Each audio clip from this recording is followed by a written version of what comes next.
ఈనాటి రామారావు గారి 57 కంప్లీటా 56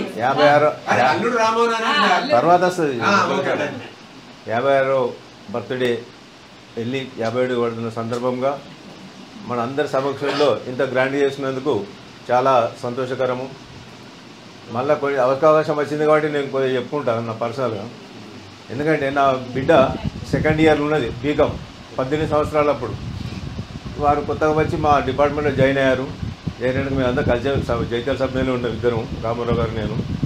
ఒకరోజు ప్రసాదరావు ఏడి గారని మాకు అందరి కుటుంబం ఒక ఆప్తుడు, రంగన్న గారి అల్లుడు, ఒకరోజు సాయంత్రం వచ్చి మన హరిదమ్మను రామారావుకి ఇద్దామని చెప్పి మా ఇంటికి వచ్చింది. నేనేమన్నా నా బిడ్డకు 18 ఇయర్స్, ఇప్పుడు ఆలోచన లేదు, ఇప్పుడు ఎందుకు మాట్లాడుతున్నాను అన్న. మళ్ళీ తెల్లారి నరసింహరావు సీని దొరుకొని వచ్చి మన వెలుమల దానిలో జాబ్ దొరకడం లేరు, జాబ్ ఉన్నది కాబట్టి ఖచ్చితంగా ఇవ్వండి అని చెప్పి మాట్లాడితే వారి ఆధ్వర్యంలో ఘనంగా పెళ్లి జరిగింది. మాకు సంతోషం కొద్ది బాగా మంచి అల్లుడు దొరికింది, చాలా సంతోషం. మళ్ళా అల్లుడినిగా కాక కొడుకులాగా అన్ని విధాలా మా కుటుంబాన్ని సహకరించుకుంటూ మమ్మల్ని ఎల్లెదెల్లలు ఆదుకుంటున్నందుకు వారికి బాగా ధన్యవాదాలు. మరి వారికి ఇద్దరు కొడుకులు, పెద్దోడు బీటెక్ చేసి ఎంబీఏ చేసిండు, వాడు కాంట్రాక్ట్ చేస్తున్నాడు, చిన్నోడు లండన్ ఉన్నాడు.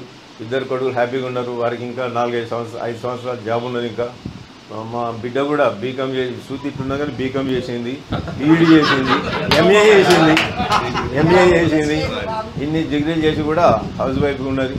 వారి సుఖ సంతోషం ఎప్పటికీ ఉండి ఇలానే మళ్ళీ మా బిడ్డ బర్త్డేను వారి బర్త్డేను వచ్చి అందరూ ఘనంగా చూసుకుంటూ ఎలాగో ఇలా కలిసి ఉండాలని చెప్పి కోరుచు.